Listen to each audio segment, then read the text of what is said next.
In this episode of Cantina Chronicles, we delve into the excitement surrounding Starfighter, particularly focusing on Tom Cruise's involvement and the confirmation of lightsaber duels.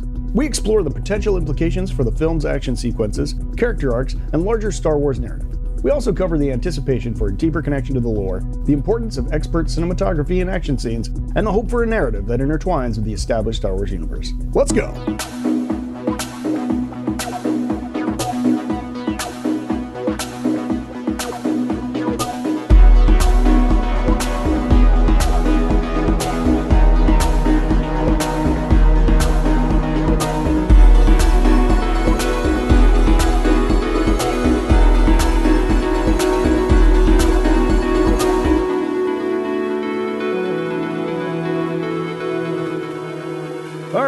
Welcome back to Cantina Chronicles. This is a weekly Cantina crawl across the Star Wars galaxy where we have delightful discourse about all things Star Wars, including news, notes, and theory, synthesizing all media. We contextualize your canon. We are your landing pad for all things Star Wars.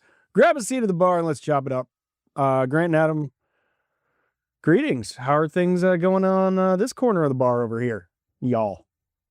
Good. Ready to talk some Star Wars. So excited to talk Star Wars with you guys. It's been a long holiday break. Yep. Yeah. Great new year. Yep. 2026. Yeah. Star Wars coming down the pipeline. Yeah. Yeah. We got Maul. Star Wars this year. Got a ton of stuff. Yeah. It's, you know, it's, We got, how do you talk about? It's not like we've been already talking about Star Wars for 2 hours. Nope, that has not been the case.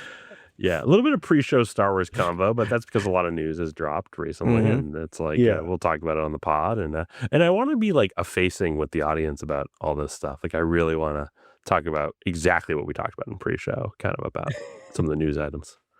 Yeah, because it's fascinating. It's utterly fascinating, the territory we're entering. It is, and this is we had a couple little news nuggets that popped up that at first I didn't think there was much meat to, but then we started talking about it and I'm like, okay, so we'll go through them. But one is one that Grant brought to my attention today that is a real thing. Apparently. And this is a lightning rod issue, and I think this might be the whole pod is just this one factoid. Grant, can you explain to us what fresh hell you read on the internet? Yeah, I think I was just perusing Star Wars news, what have you, in terms of just a general search of like what's happening nowadays, and then article after article, I saw the name Tom Cruise appear a couple times, and I was like, right. Oh, what's this? And then I happened to find out that Shawn Levy is talking about Tom Cruise visiting the set of Starfighter and in fact holding a camera and doing some of the, photography for what happens to be a possible lightsaber duel in the film. And you're adding possible. It's a lightsaber duel. There's a lightsaber duel in Star Wars Starfighter. It's kind of the big headline, I would say, of that piece. The secondary headline of that piece, possibly the top headline of that piece, if you're a massive Tom Cruise fan, which I am, is Tom Cruise was involved in sort of like filming some of this stuff, and that is fascinating in terms of like maybe there's a lot of stunt work involved, maybe it's like a lot of acrobatics, and maybe it's a lot of like his experience on the mission films involved, maybe the camera operator having to move, much like the Bourne movies, having to jump across a rooftop, or have the camera operator may have had to do something sort of perilous, and I could see Tom Cruise doing something cool there, or I could see him just, I don't know, if you're just having him do like the wide or the sort of like steady cam stuff with like a sort of like it's gonna be a very still wide shot. I kind of don't understand why you'd use Tom Cruise other than maybe there's an element of danger in these fights and sort of the stunt craft that is involved. Yeah, and obviously I didn't read this article, so I don't know, but it's like it depends how it came up. But I mean, think about the wealth of knowledge about cinematography of action scenes that is in Tom Cruise's head. He's been involved at every stage of the bleeding edge of action scene for the past 30 years. Yeah. So it's like, it almost doesn't matter. It's like if he was on set and wants to like be like, oh, what would be a great look for this is bang, bang, bang, bang, bang. And it would probably punch up any scene, no matter how good. And I'm sure it's an elite DP that's working with Shawn Levy on this film. But I would be like, yeah Tom, what do you got? Right. I mean, if I was for that someone, DP. for someone who has seen, I think maybe every single Mission Impossible film in theaters, who does not consider himself a particular fan of the Mission Impossible movies, I don't hate them, but what I'll say is like the thing that's never lacking in those is the scenes or the action scenes, right? And like even seeing we saw Final Reckoning, which is a very, very, very flawed movie, but there is a lot of like amazing action scenes, and you know, Tom Cruise has a lot of baggage, but he's trying to like single-handedly save theaters and movie-going experiences. So sure, go for it, Tom. Yeah. You know who else shoots great action sequences? Rick Famuyiwa. I think we should make a game out of like we need to drop his name in every episode until we get like a Famuyiwa trilogy. I think he's directing episodes of Ahsoka, I would think. I think so. He ended up the problem. We talk about this all the time. We talk about this. He got into development hell because he was going to do the Children of Blood and Bone series, which is an amazing book series that Disney purchased. He was going to show run it, and then it fell apart. But he was stuck there for like 3 years, and then it ended up not going, and then went another direction, which just stinks for him because it's such a waste. He's so good. Two other things in this article that I think are really interesting is the Variety writes filming one of the movie's lightsaber duels. So just there, notice that one. So multiple. I mean, that's something we need to talk about. Just the idea of like this is like no one's talked about the fact that there's lightsabers or Jedi in this film, right? I mean, before this, is this just a like tacit confirmation that? Yeah, I mean, I don't have to go back. Yeah, this is the first confirmation. Yeah. I mean, how many episodes have we talked about this movie saying there weren't going to be any lightsabers in it? Right. Like a lot. It's like just, every time it came up. Yeah. It is wild that the title is Starfighter. And what you could do, given that title, is really get into the hard science of being a fighter pilot in the galaxy and really exploring the cockpit per se, and sort of like exploring all the functions of a fighter pilot and the missions and the deep space missions and the frontier missions and sort of what you're doing to the spy missions to find out what remnant of the First Order remain, if there is like a Sith Eternal. Now that these lightsaber duels are just hinting to me that there is Sith Eternal still out there. And like basically the First Order turn Final Order, or whatever, has basically turned into the Sith Eternal. And basically, I think we are looking at Sith cultists, especially if we're getting lightsaber fights in this film. That'd be the most I think we're looking at Sith Remnant as sort of like the big moniker of the bad guys in these upcoming stories. Like, what other kind of lightsaber battles for, like, I'm always devil's advocate guy. I think that makes the most sense, Grant, and I want that real bad. Like, I want light side v dark side. Like, that's what Star Wars is to me. But, like, are there any other possible lightsaber battles that could happen that aren't that? Like, I mean, I guess like a Rey, like there's a new Jedi Academy that they stumble across. Or does like the kid find a lightsaber and is force sensitive, and I don't know, maybe there's a stockpile of them. Like I don't know how you even get to lightsabers in a Starfighter movie. That's the thing. Like I had the same question, and I thought similar lines. I was thinking like maybe it's a cutesy. He finds a lightsaber. There's a fight type of thing. First of all, they did that in a Skeleton Crew, right? Remember he had the kid of the lightsaber. Yeah. The second thing, when you start using plural duels, like clearly this is going to be a key part of it. So I'm devil's advocate all you want. It's got to be. I mean, it has to be something dark side. Grant. I mean, also you have Matt Smith and Mia Goth. I mean, if you've created two people who are meant to be Sith like people, Sith acolytes, I don't know who else you would cast for those. So. Yeah, I don't know. It's sort of evolving out of the First Order, where the Empire resurgent. It's now turning into what seems like to be a Sith sort of eternal. Yeah, I'm actually more interested in the light side wielding, because it's not going to be. I mean, I don't think it's going to be Ryan Gosling. I don't think he's going to be a Jedi in this. I don't know if it's going to be the kid. So who else is showing up with a lightsaber, like a blue or green or yellow lightsaber, right? Are we going to get a Rey, or is it going to be, I think Aaron Pierre, right, is in the cast. Is he going to be a Jedi? Like it's that to me is almost more fascinating, is like we've skipped over 5-10 years in the future, and we don't know. There's a lot of supposition here, but it seems like we're assuming Rey's been running an academy at this point. I don't know. Yeah, I think I did text you guys earlier in the day where I was like, is this really going to be the movie about Rey's first Padawan? Like, is that really what it says what this movie's going to be? Yeah. And like the end of the film, like third act, like how do you end the movie? Like you third act Rey, Rey makes an entrance, /exit, in the third act, like as a big piece to that third act. Yeah, I think there's a lot more going on with this movie than we think. People would lose their mind if that happened, and I think in a good way. You know what I mean? But I think that's like almost like the only way you can move forward is if you address a little bit of what happened in the sequels. Like I almost like if you don't address anything that happened in the sequels and Starfighter truly feels standalone, I think you're missing the point of Star Wars, which is that it's an interconnected story, and the story groups work so hard to make sure that you can bring in these tie lines, these legacy characters, and these characters that are indelible and classic. You can bring them into these next stories and things like that. Like that's why they do all. That's why there's a story group in the first place. I think you're talking us into it, but I totally agree, Grant. I mean, like, so we if you listen to the show, we know we read everything, right? And it's like they're always pussyfooting around these major lore lines because they're saving them for feature films. Yes. And this is a feature film. Like, we can't do that again. Like, it's time to make this stuff pay off. Like, use some of that. Like, spend some of that capital. Move the lore forward. Do stuff that's like going to get Star Wars fans engaged and put some meat on the bone for a change. And that makes a lot of sense to do. But for some reason, everything in my physiology says they're not going to do it. I don't know why.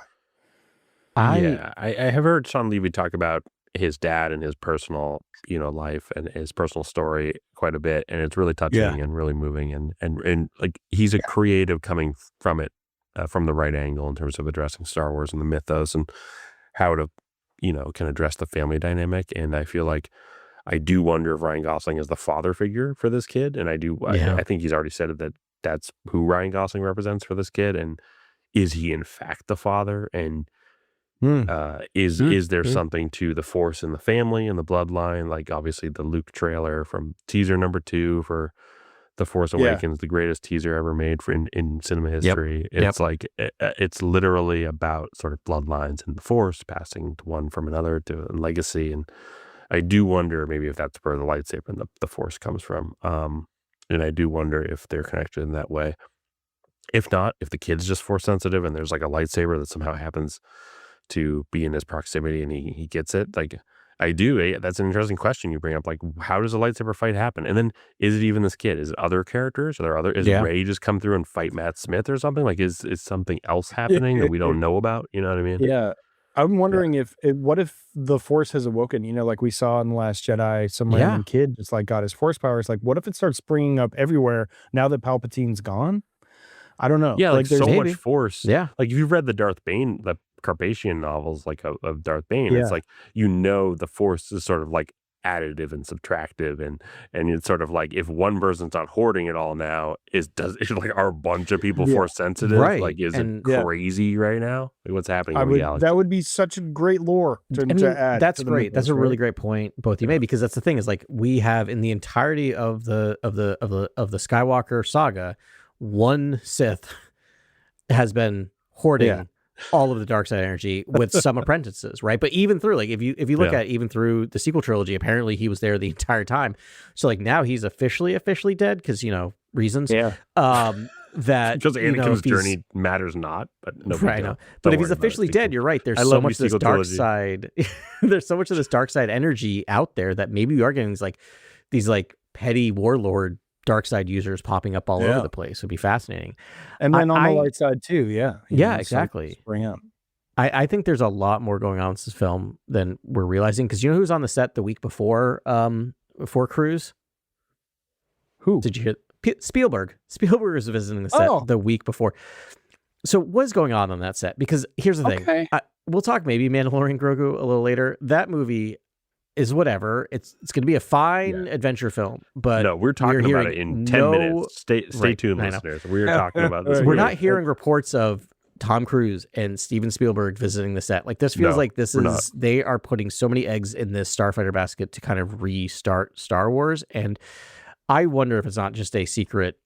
It's not going to be necessarily episode 10, but like this is the beginning of a new era of storytelling. And it wouldn't surprise me then if Rey's in it, because this then bridges to the Rey, I think it's incredibly smart to do a Starfighter series. Yeah. And I think when I say series, I don't think this could be one movie. I think this could be. I think you're right. 3 movies. I think the Starfighter could be Ryan Gosling. If you're putting the Force in it and you're putting these battles in it, and like you're using A-list actors up and down the like roster, that makes a lot of sense to me, man. It's like, and there's a lot of ways you could do it. It could just be a tweener movie, but it lives in space, and this is sort of like a jump off movie that takes you in. I mean, I'm wondering what the Starfighter thing does. Kind of my first thought about that was like, maybe this is sort of like A New Hope from Han Solo's point of view or something. Like they just kind of pivot the POV a little bit on the Star War, so that instead of like following the farm boy and the Jedi and all that, you're following this Starfighter that's sort of adjacent to this. Maybe the journeys of his son. I mean, that's what's strange is the father-son dynamic, and sort of why are we pivoting to the son when we have we've talked about doing the Patty Jenkins movie, like we've talked about doing Starfighter-centric movies, the Top Gun of Star Wars. We've talked about doing all this stuff.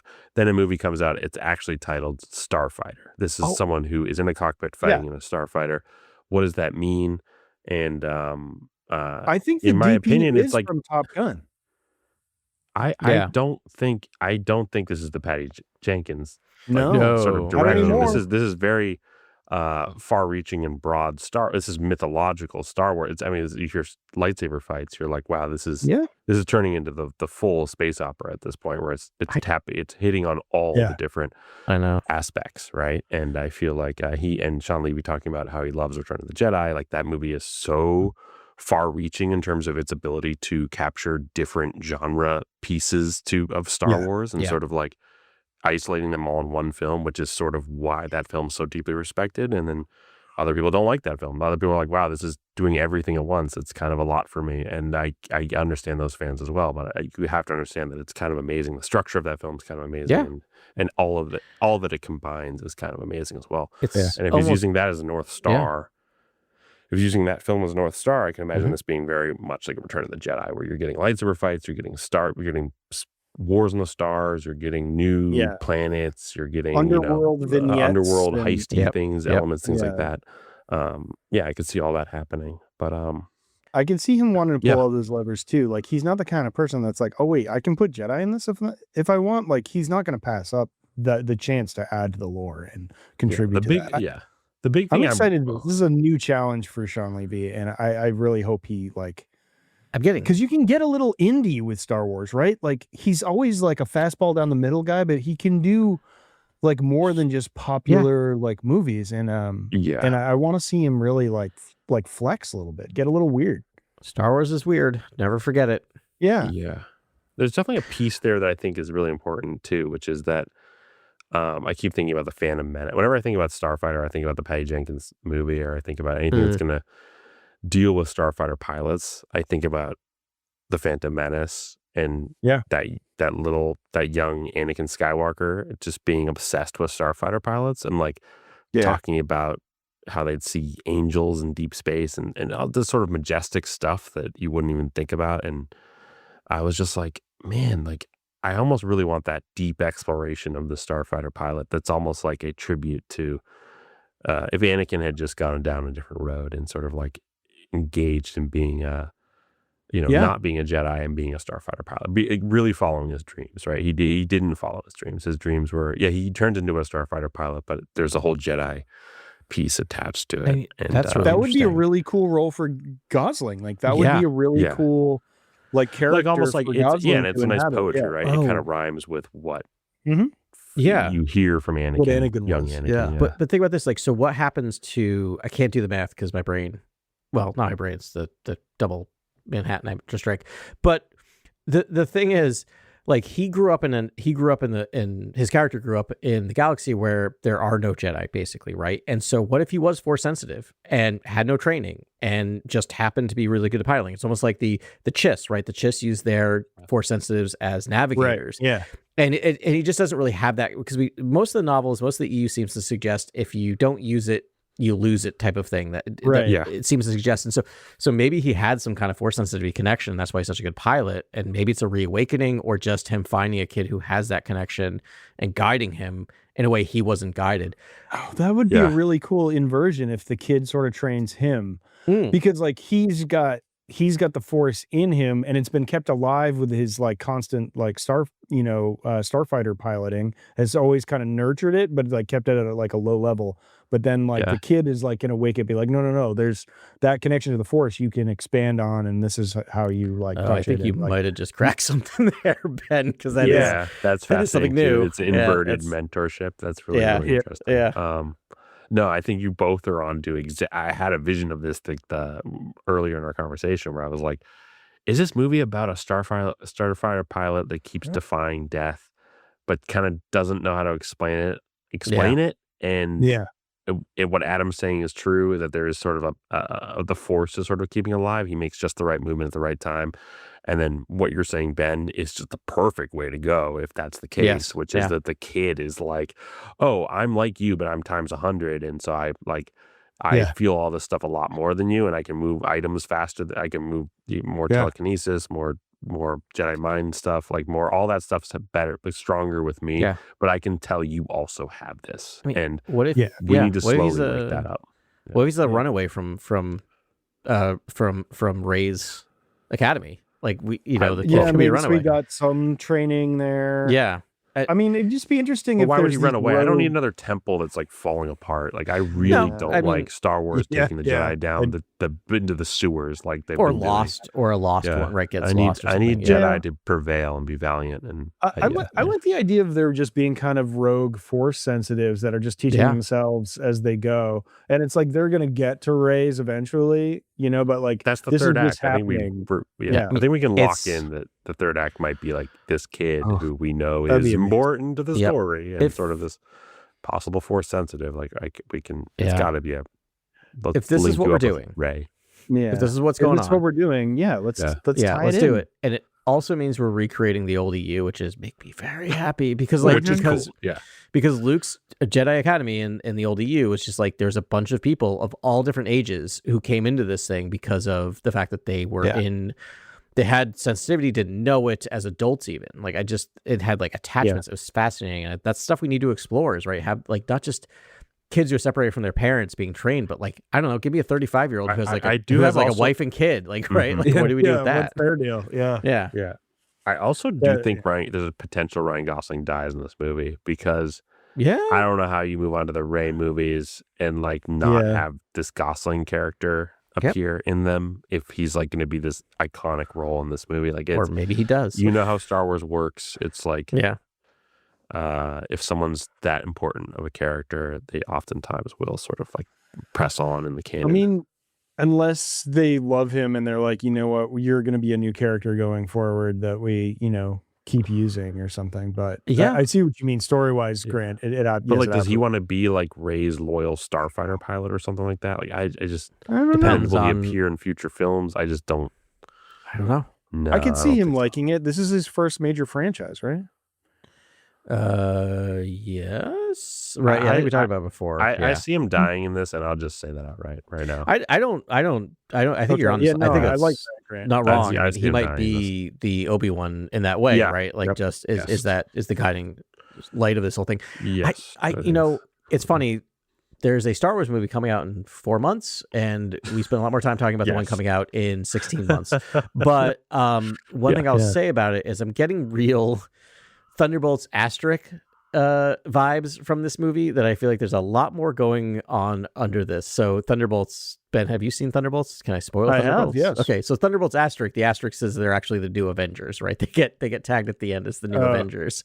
Right. And it was a stunt that, that movie, I love that movie. I like that movie. Let's, pull it back a little bit, but really like that movie. And I feel like that was a kind of a stunt to try to redo Marvel in a way, or at least kind of like make it bigger. And I don't even this is a negative. I feel like there's a lot more riding on this, I think, than the public's realizing. And I think there's a lot more going on with this movie, and I'm fascinated. And I agree with everything we talked about. It's like probably not a standalone. Like, I don't know. I think they're building everything off the back of this movie in a way that no one's expecting. Which is crazy in my mind. Yes. It's insane. Yes. It's absolutely insane to me because I think you either press on to the Rey adventure and whatever that is for 3 films and sort of like expand, or looking back at my own portfolio, it's like everything I've written as spec for Star Wars has been ages past, like long ago, like, because I don't know, I feel like there's a lot to do there, and I think the problem that Star Wars has nowadays is that there's a lot of things like Jedi Fallen Order and Ahsoka, and like there's just so many things. They're just trying to introduce all these new evil factions, and I'm like, no one's really gone back and nailed down the Sith faction yet. I think if you I think creating any more factions is sort of inflating Star Wars in a way that it feels wrong. Like, I think you almost need to go back and define the Sith before you do all these new factions. And I love that. What's incredibly strange to me is that they are moving forward in the timeline, and that there might be Sith Eternal as the sort of main faction at this point. And to define them late stage when it's like this resurgent new sort of doctrine, you almost have to go back and really establish that original doctrine, and then figure out what that was and why it existed, and what is the dark side of humanity, and really get into how it affects our own humanity, and how it really how it's a human issue, right? This whole why there's desire, passion, greed, obsession. I know. And I can't help but thinking that like Acolyte was like one season away from like really looking was. like It was really like getting into that. the next season would have really dug in. Sure would have. Yeah.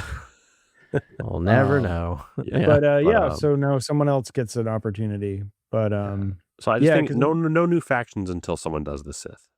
That's just my mantra from now on. So if you're going to release a video game, you're going to release a TV show, you're going to release a film, please don't give me a new evil faction until someone, the committee at Lucasfilm has sort of gone back and defined the Sith. Because if the Sith are left undefined and you keep bringing in the Chiss and the Grisk and the Zepho, I'm like, what are we doing here? Like, let's really go back and nail this down, and then build out from that, because I think you could do a lot after you nail that down. It's going to be hard to sell that to a general audience as well, as a not using the term Sith or dark side. Like, I just don't think they're going to buy it right now. The other thing I always think about is, this is one of the rare, like, I hate using the term IP, but I just will, IP that has a millennia or more than a millennia of history with two factions, right? Like, you think about it, like Marvel doesn't have that, most doesn't have that. Like, you can go back and forth, right? You could tell the story about it, and you could connect it back. Like, they've been hanging on to this rule of two thing, where I'm just like, you can just tell that story. What is it? We don't explain it. Like, explain that. And that just expands all the other films that ever came, right? You do that, and that even expands on the Skywalker saga, right? If you just tell those stories. So just go back and forth. You don't have to be stuck in one era moving forward. Do you guys constantly. think if there is no, like, bringing the Sith back after Vader and Palpatine have been destroyed, does that cheapen those victories for, I think the Rey Sith are a little too Anakin? glossy. They're like, if you see the new Sith dagger Starfighter, and it's all glossy red, Praetorian Guard, Sith Trooper, like, if that is the aesthetic that they continue with the Sith, I'd be a little upset, because we're getting almost new age Sith at that point. Like, it doesn't feel like I really understand the roots of the Sith and why it mattered so much to Palpatine. I really don't understand yet why it all matters. It feels like it's now new age thinking about the Sith. Yeah, but that wasn't really my question. I was like, it's more like, like, does it cheat? Like, should the Sith be dead after Rey kills the last Sith? No, it's fine they exist. That's like, that's not how the Force works, but I don't know how the Force works. But like, so no, that's what I asked. But like, so my thought is, it would cheapen it if the movie starts and there's just a new Sith Emperor, or like one major bad guy who's coalesced all the factions, because then it's like, so great. So Rey killed someone swooped in and did the exact same thing. But if we're dealing with like we talked about, like, just a ton of different Sith people fighting.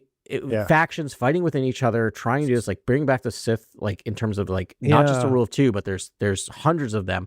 That's a different thing. That's a different threat, right? And that's this idea of, it's almost an interesting question of Rey is just going, I took care of this one person, and now dozens have popped up to fill this in, right? Like, what do I do with that? Honestly, the more interesting movie would be from the Sith side, where there's like all these like rogue dark side users that know there's a power vacuum now, that are like, they come together and they're like, sort of like, maybe they start being like rule of two, but then they're just like, we can't, like, it's just a slaughter, and they're slaughtering each other, and they're like, we can't do this. And it's sort of like, how does the Sith hash out how to move forward after their biggest coup failed. Like, that, I think that would be a more fascinating story even than like how Rey deals with the new Jedi Temple. Because Palpatine is the culmination of the Rule of Two, right? Like if you think about it, he is the culmination of they did this, they created this to hide behind, right? Hide in the shadows, do everything. He was the one who was actually able to take it to taking over the galaxy and failed right at the end. That's the end of the Sith Rule of Two. And it'd be interesting to do, like all the Sith kind of going, now what do we do? Like that didn't work. We wasted thousands of years with this plan and it did not work. Yeah. Like, and then you can bring in stuff about Darth Bane in that thing where they're referring to the texts of Darth Bane, and like this is what we've all all the people that know and care about Sith, or have been one of these acolytes of like Plagueis or something, along the lines that have survived, that are sort of like, this is what they're working from, and like what does that look like going forward? And then you can go backwards and like do the like Darth Bane trilogy if you want, and I don't know that. There's like a whole thing there where it's like, they don't just always have to be like boogeymen that come out of the shadows. Like it there could be something organized back there that would be fascinating, I think. Yeah, I think there's a strong possibility that hiring, Matt Smith and having heard his name when Rise of Skywalker came out, and sort of the idea that even JJ was thinking of casting him. I don't know if there's going to be an army of Sith in the galaxy after the fall of Palpatine. Is that what you're talking about? That time period? You're saying there's Sith that are still dormant and like ready to take power after Palpatine? Exactly. Yeah. Like maybe there's a bunch of dark side users and we don't even know. There's like this subculture. And I almost think the smart move to do is other. There's one strand cast, like Matt Smith wakes up like late in the cloning vat. You know what I mean? Like that'd be interesting. Like the holo monitor like shorts out and it's late and it's a strand cast and he's like Rey's brother, essentially, like he speaks like he's her brother, like there's a familial connection there. It's brother sister again. But it's like, because they're both obviously offspring from Palpatine or whatever. Yeah. And that would be so expanded universe if it was like, I know, but I almost think it's Yeah. cleaner. It's like way cleaner to me than like a bunch of cultists, like or Sith acolytes. Like it's way cleaner. It's so clean. It's such, you can put it in a golden book for kids. You know what I mean? Like I always think about Star Wars as how simple can we make this? You know what I mean? Yeah. I never think about making it complex because I think it has to be broad. It has to be far-reaching and work globally. Yeah, we know that Star Wars is all about family, right? So if you do that, that sibling connection, to me, it's kind of a dark Leia. That's the only way you could do it, in my opinion. But hey, if Mia Goth's a Sith and Matt Smith's a Sith, and there's like all types of new Sith in the galaxy, cool. For me as a storyteller, I would think you'd have to do something kind of clean where it's like one string cast survived and. Right. That what if you have like him got Palpatine's force potential, essentially. But doesn't That's like, know what do we know it. about Palpatine's force potential? It's like through the roof. And right. what do we know about Rey's force potential? It's through the roof. It's like, so what about parallel storytelling here, right? So if we have Ryan Gosling's character learning his Sith connection or his Jedi connections, you have the Strandcast who did not know. Absolutely. And then you have Mia Goth as the teacher, right? Mia Goth tale. as the I don't know, whatever dark side user training him, right? To me, I just want her to be like a Starling, she could be like pilot. Like I almost wanted her to be the other ace. Like I was hoping she would be the other ace. Sure. Essentially. Yeah. Like you have nice. to have she is very pigeonholed Baron, sometimes. Right? Yeah, I know. We're just like, so she's evil and she's out to get everyone. Yeah, it's like, watch her be like, she's like a New Republic, like dignitary. That'd be amazing. Like, Jesus Christ. Shawn Levy again, just golf clap. You guys have got me really excited about this movie, and I mean this news. That's why we're talking the Tom about Cruise it. news is crazy. That's why we had emergency pod level stuff. Yeah. It explodes everything. All right, there's the second story too, and this one I was like, clickbait, not real, but again, Grant, you validated this news for me, and it's that Kennedy is finally stepping down from her role and is going to be replaced by Dave Filoni and Lin-Wen Brennan. Yeah.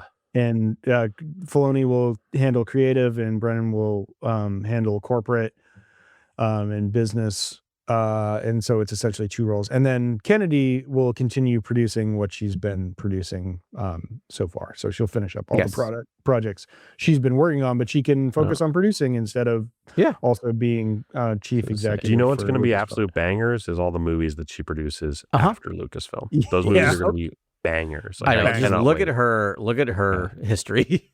Nothing but bangers. Yeah, she's going to now do a bunch of huge studio movies, original IP, new IP. Yeah. She's going to do a bunch of cool stuff after this. Yeah. I mean, maybe not. She could do whatever she wants, but I'm guessing just her that's filmography why she's leaving. Outstanding, and I don't know. I'll be a big supporter even after this in terms of when she can focus all her energy on a project. Let's see what happens if we see any difference. It's like she's just made bangers her whole life, so it's like, this seems like I've caught enough arrows for the rest of you.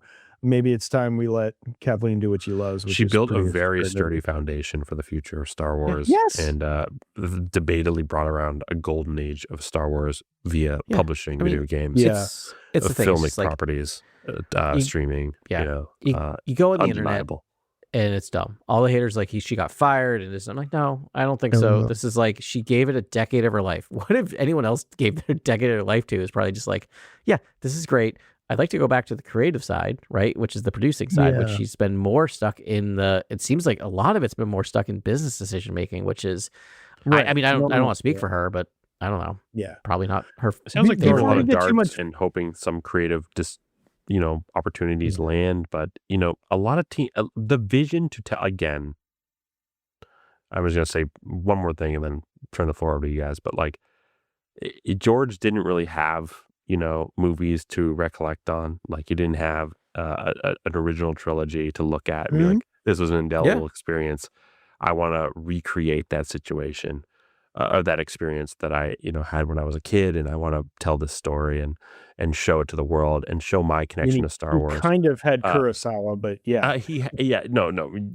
great counterpoint. That's a great counterpoint. He did have incredible films and sci-fi epics and space odysseys to look at and admire, and westerns, and he had a lot of things to admire, but he wasn't trying to recreate what Star Wars was again and again and again.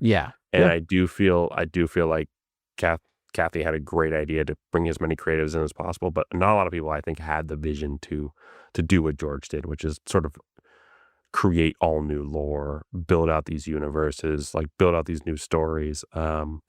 It's a very complex, I think, IP to work in, and I think people underestimate just how much you have to create, to do that.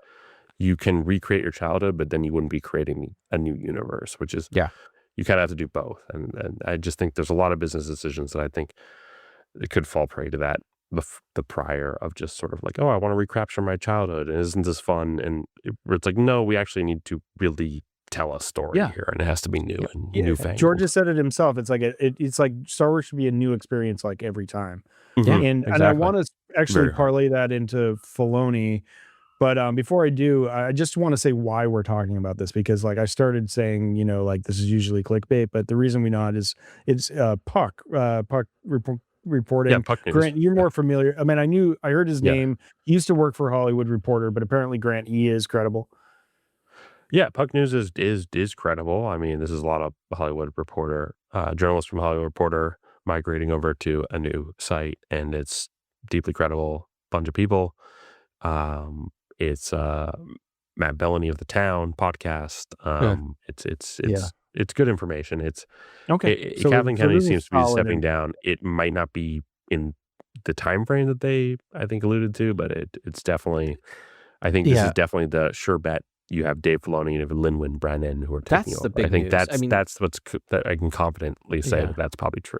We knew she was leaving. I mean, that's already come across, right? She had already talked about the fact that she is looking to transition out of this role into another. And the big news seems to be these two are officially the ones taking over, and that the time frame is a little more imminent than anyone knew, possibly. I mean, but I do like that they're factioning out creative and business. I think. She gets. Lin-Win Brennan's a new name to me. I've just been doing some quick research on her. So she jumped on in Phantom Menace. She started, and she joined in 99 ILM. She started working with, and I saw she actually got a promotion. All right, now here it is. While she was pregnant, maternity leave in 2008, she got Kennedy gave her a promotion to GM. General manager, oversee day-to-day. Sorry, I've lost the start of the plot here for a little bit. But anyway, I thought she was like a CFO or she was business oriented. She was on the business side. I'm trying to get the name in here, but it's like I'm not. It slipped away. But and so anyway, she's a star. She's been here for a long time. She's been with Star Wars for a long time, and she's done this business. And and so. Yeah, I'm excited about that. I think that's good. And then, we've got Filoni on the other side doing creative things. And then we should have a discussion. It's very similar to the Peter Safran, James Gunn situation at DC. And so it makes more sense. I think it's smart to pair business with sort of the creative because but I also think it's two sides of the brain. And Filoni's in a really good spot because I feel like now it's more of what stories do we tell that give us not just the most return on investment, but the return on brand recognition and brand power. And I think we're in the brand power stage, which is, I think when Disney first acquired Star Wars, I think it was like, hey, let's throw stuff at the wall until something sticks because like we have no idea what's going on. And JJ came in seemingly frazzled about the timeline of how fast he had to do things and sort of just threw something together and was like, here's something. And a bunch of other more films sprouted out of that. And then we're now in a sort of interesting position to tell new stories. And now with Filoni in charge, I think Kathleen Kennedy is going to go down in history as being incredible at sort of creating this transition period to what will be all new Star Wars from Filoni and from a creative source and fostered his growth and sort of brought him to the table. Like in a lot of ways, I feel like I don't think Filoni is where he is unless Kathy's like, this is the guy. I think she chose him and anointed him per George, per her deep faith and love for George. And I think it's the right move. It's like the family business going to the right person. It's like the firm going to the right person. It feels right in a lot of ways, and the pairing with Lin-Manuel Brennan, I think, is a very smart move too, because it's. I think Filoni's going to learn a lot from her. I think Filoni's going to learn a ton from her in terms of like, wow, we build this and we build this set piece moment, and does it just turn into like, hey, was this just a B moment in the movie where it's just Ewoks celebrating and we kind of just wasted a ton of money? And like, I don't know. Like again, I love Ewoks. I'm just trying to speak in terms of like, hey, that's a lot for very little. Like we didn't get a lot back out of that. Here's my thing with Filoni. I'm not the biggest Filoni backer. I don't dislike him, right? Like I like a lot that comes out of him. I have a lot of issues with what he does as well. But one thing I will say positive about him is that he's really good at learning from people. Yeah. Right. And taking those lessons, like he learned a ton from George. And I think of everyone, he's the closest to a Lucasian storyteller that we've had. I don't think he's quite there, but I would argue Leslie Headland's probably closer. I mean, I would argue if we're able to see more of her output, right? Like I think you're probably onto something. But she did nail like everything 8 episodes we saw. You've never seen it before. Yeah, I think you're right. Yeah, like absolutely. She really nailed the idea of, hey, this is fresh and different. And then they paired him with Favreau, and I think he learned a ton of lessons from Jon Favreau. Like I think he took that. I mean, he was able to step into live action and directing and all these things. So that I think is positive. He seems to still at this point be willing to learn, which I think is really important, that he's not just stuck in his, this is the right way, this is the way I do it, this is the way everyone does it, that he will latch on to people. I hope that continues. I just, sometimes what worries me about Filoni, and we can talk about this or not, is that I think he's very, very, very, very much in love with the things that he's created and less enamored with things that other people created. And that makes me nervous. That's fair, man. That's fair. I think you're right. That's what like I want to know how he plays with his toys in the sandbox. Like, we know he's a great Star Wars creator. Like Rebels, I think is like a perfect Star Wars. It's really beautiful, and it's it feels like it's a little targeted towards younger audiences. It feels like a cartoon.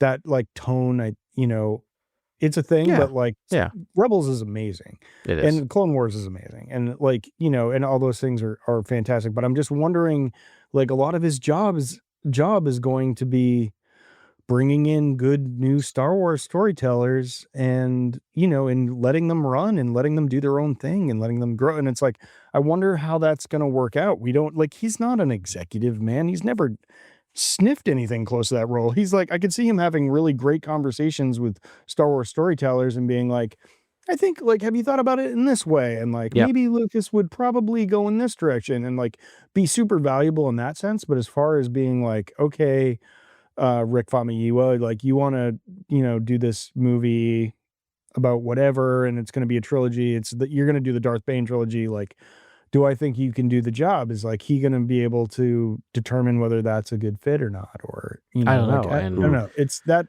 sort of stuff. I'm like, I know he hasn't done any of that. So it's like, yeah. I mean, I love the executive part.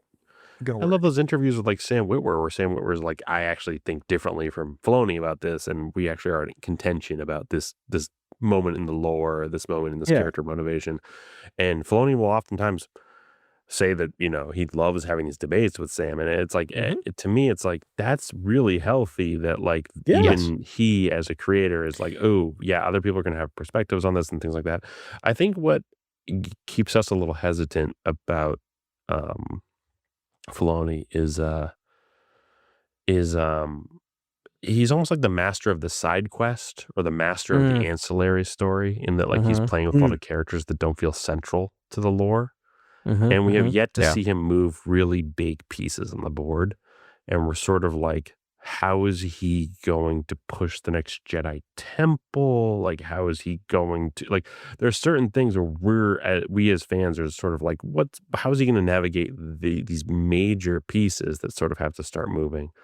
And we've seen a lot of, again, Darth Maul and Ahsoka Tano are fantastic characters, and I love them. I just think they were like, I think George was like, here's some practice of Star Wars storytelling. Here's two really cool Ronin or samurai characters that you can sort of push and pull and tell all these stories with these characters. And he's sort of run away with that to a degree where it's like, oh, you have to understand, those were just like those are like samples. We now need to like really get into bigger Star Wars storytelling with the families involved and the major characters involved and things like that. And like, and then it becomes central, and that's, we just don't know yet. We don't know what he does with the centrality that he's given. That's the thing, is I love Ahsoka. I really, really do. She's a great character. I feel like she is still so disconnected from the core of Star Wars in a way that seems weird to me. Like, Ahsoka, the series, is we're telling a story about one of the most powerful Jedi in history, it seems like, who's now around 5 years after the fall of the Empire, and there's been zero explanation of like what, where she was, where was she during the, and I'm like, I don't need and the fact that it wasn't like, no one said maybe we need to give a sentence. You don't need to do the whole thing. I love the Star Wars.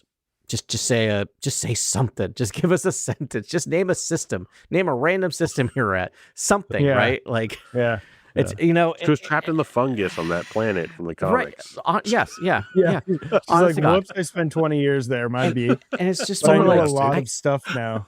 I don't know if like he doesn't know, or he knows and he's just like, people don't care about that. But I just don't know what's going on. Like, that concerns me in a weird way. And just I don't care, but I also just don't understand. Like, I should care, because it's weird that it's like I don't care all that Vader's much. apprentice. It's like Anakin Skywalker's apprentice, and she's not sort of like more enveloped in the.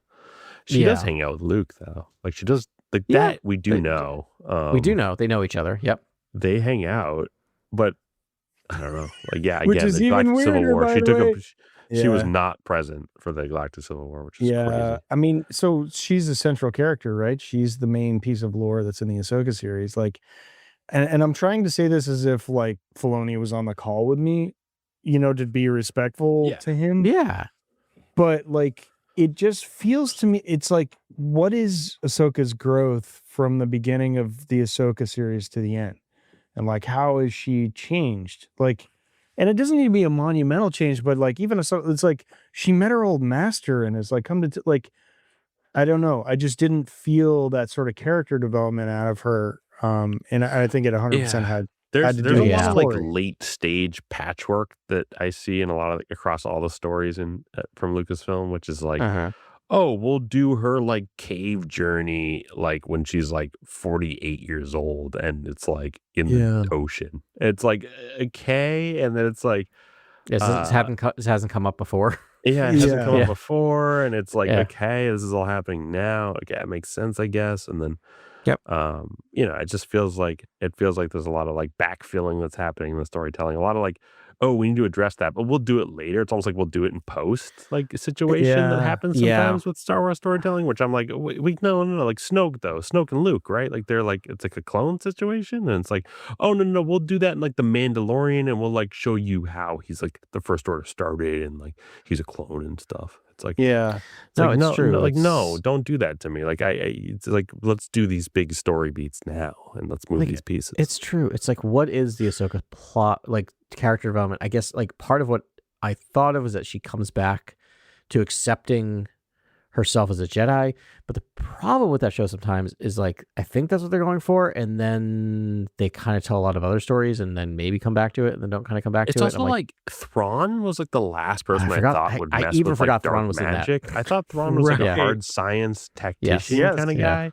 I thought he was gonna like be in cloaked ships and like attacking like new like Free Republic or wherever they are. New Republic with some new technology. But I thought he'd be like in cloaked ship. I thought he'd be getting an array of cloaked ships to like attack a base somewhere. And I was like, he's hard science like that. He deals with like technology and stuff. And it's like, no. He's like full on night magic, like night witch magic or whatever. I was like, okay. I mean, I totally agree with you on that, Grant. But I think it does like so.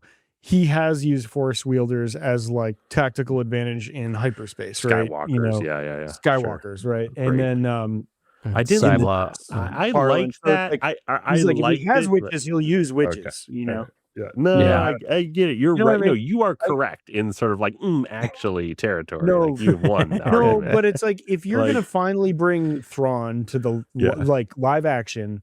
I kind of want I want military naval tactician Thrawn. That's my proton torpedoes and the models of them. I want to be nitty gritty like all that. Yeah, I'm using buzz droids as like reflectors. He's using a specific droid for a specific task, like all that. Which is what we kind of got in Rebels a little bit, right? There's a little more. I mean, it wasn't Zahn level, but it was a little more. He was at least commanding things. I guess to play devil's like transfixed on art, and you could take advantage of him. Like I was confused about that too. I mean, it's from the books. The art it's from the books. He loves the art.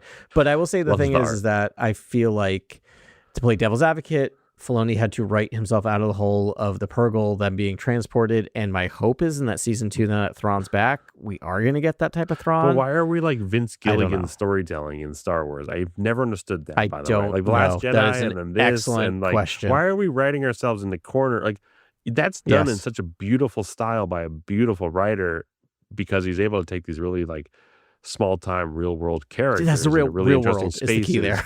It's not the place for Star Wars storytelling. Like I don't. Magic exists. There are no corners. There are no corners. Magic exists. That logic there. That storytelling logic is beautiful and wonderful, and I love Pluribus, and I love Vince Gilligan. I don't know if that Star Wars is the place for it. That all said, I think I'm really looking forward to Ahsoka season 2. I have high hopes for that series. I think it's going to be a monster. It's going to be a monster with Rory playing Baylan Skoll. Like I think it's I think Filoni's going to be all the way to the bottom of his bag on that one and pulling out all the tricks. I think it's going to be a really. I think that's going to be his big heir to the Empire climax moment, and he's just going to get it. Okay.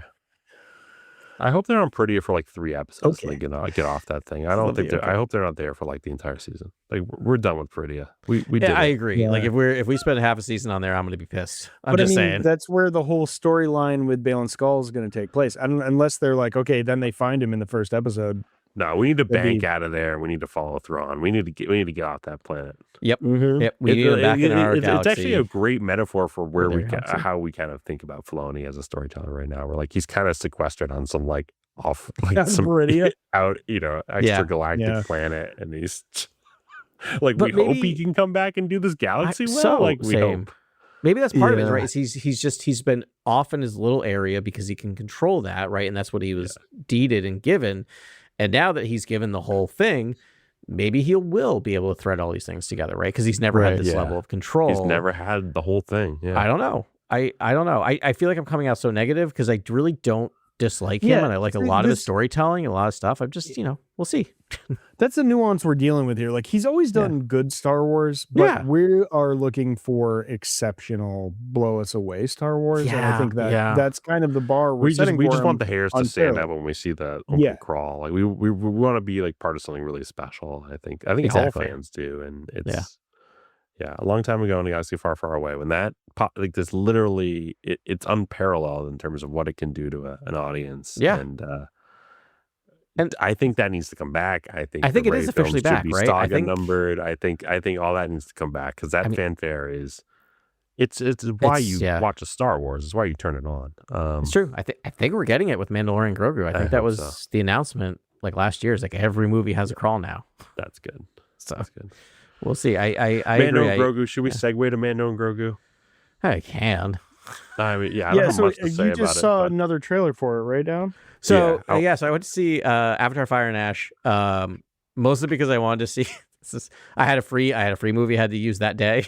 I wanted to see the X-Men. I wanted to see to take in every sumptuous minute of Fire and Ash. I wanted to see Captain America again, and so Steve Rogers again, and so I watched that, and then I didn't even think about it until it started. I'm like, oh, that's right. There's going to be a Mandalorian Grogu because it's Disney, and there was. Avatar's about to play, right? And quick side note, by the way, I only got to see an hour of the new Avatar because the power blinked out, and then 15 minutes later, after it stopped, the person came in and went, we don't know how to restart the movie from the space, so you can have a free movie or come back at the next showing at 3. So I have another free movie.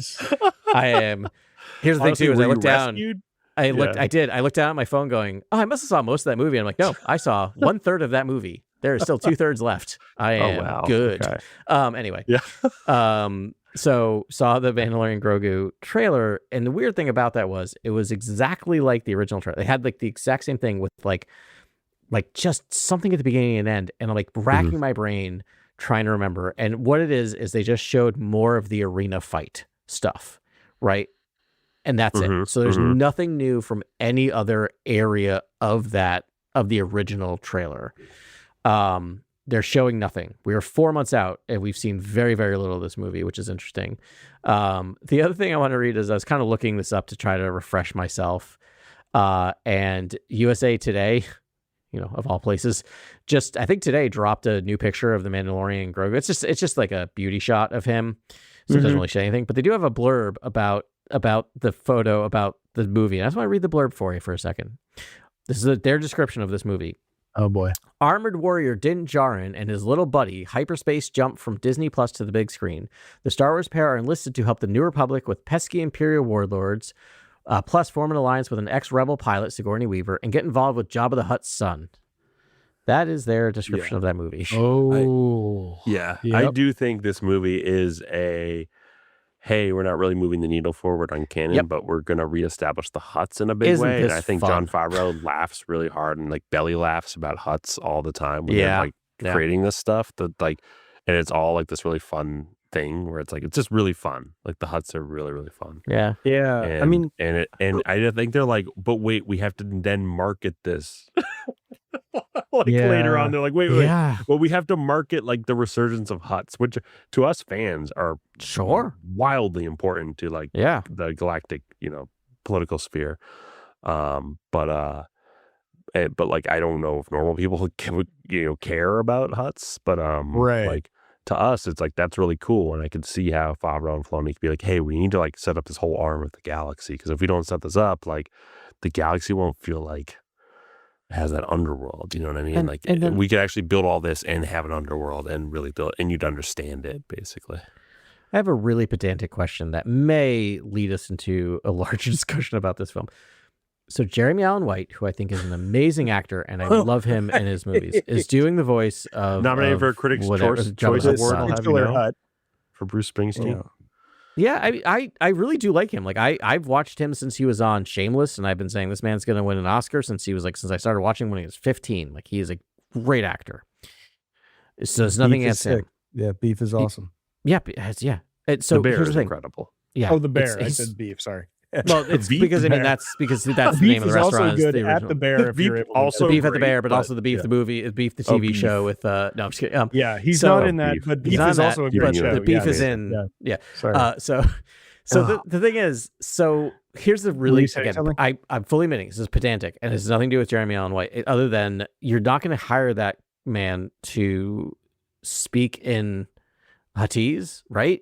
Like he's going to be speaking basic and right, the fact that they haven't given us think about that? He's speaking Huttese, the fact that they haven't given us a taste of Jeremy Allen White, but told us he's in the movie. We've had the information that he's in the movie for I feel like 8 months at this point.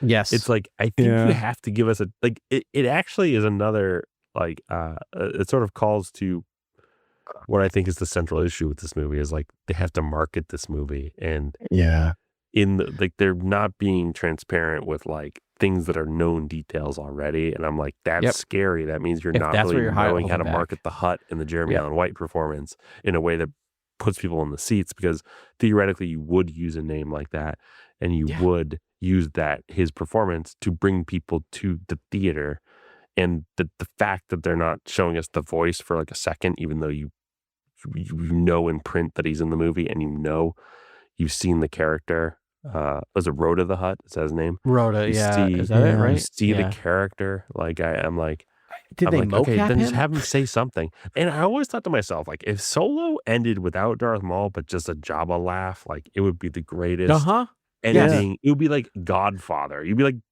was Solo one of the greatest movies I've ever seen? You would walk out of that movie that was amazing. I'm a big backer of that movie, but boy, that scene. Don't shy away from Hutts. I feel like you could really do a lot with marketing. We love them. And do a big Hutt thing. Go lean into the Hutts.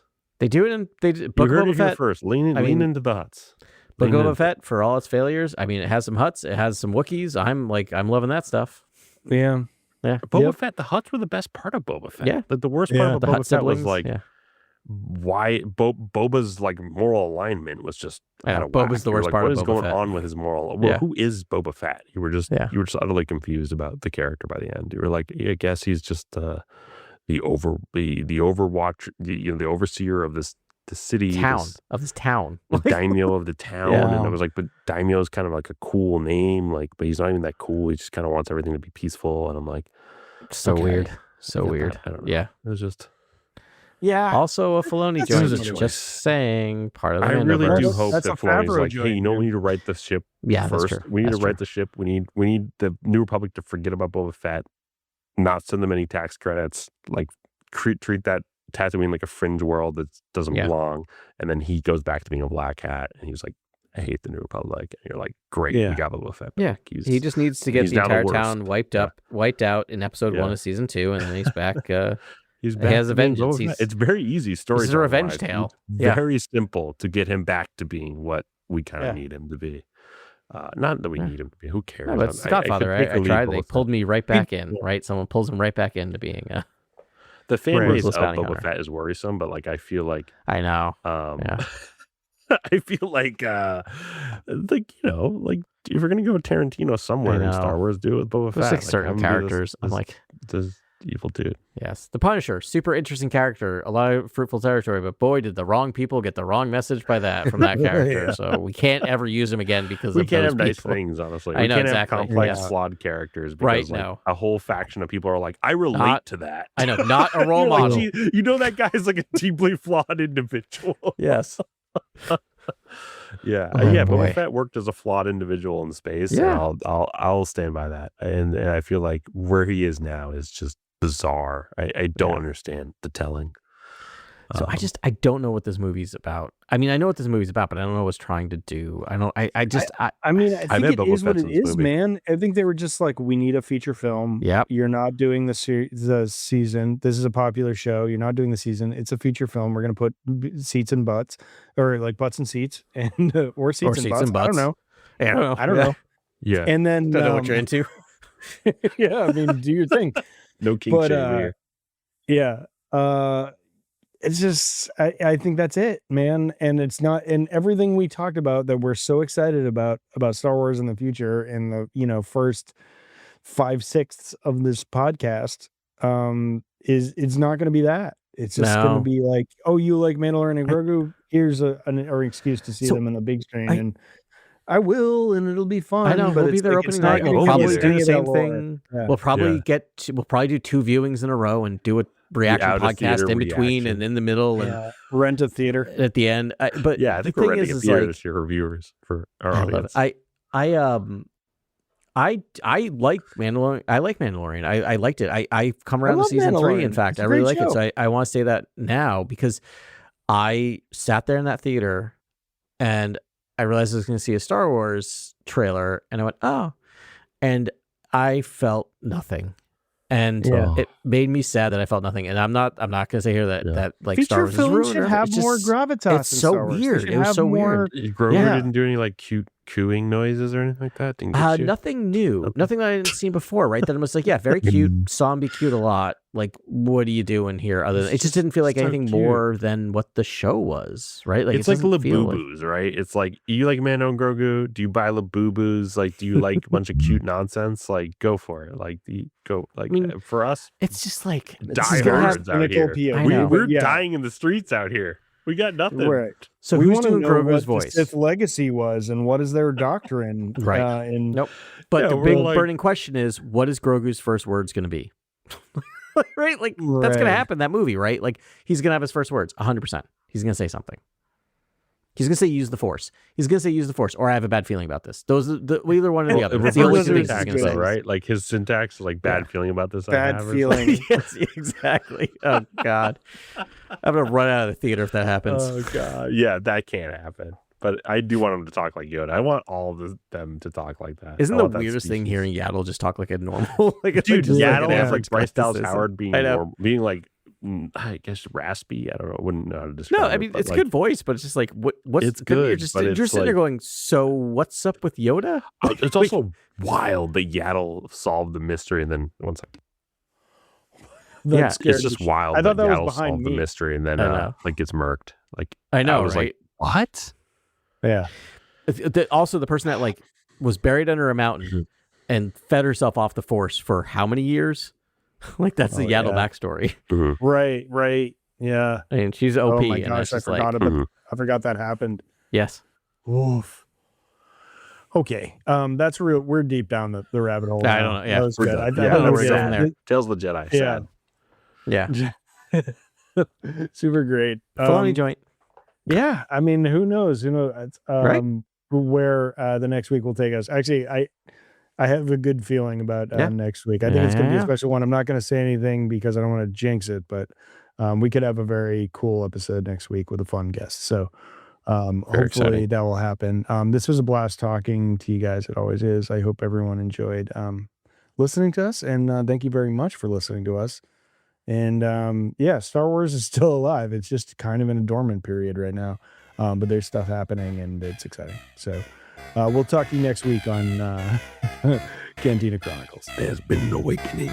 Have you felt it? Thank you for listening to this episode of Cantina Chronicles. Please like and subscribe wherever you listen to this pod. You can reach us at Cantina Chronicles on Instagram or cantinachronicles@gmail.com.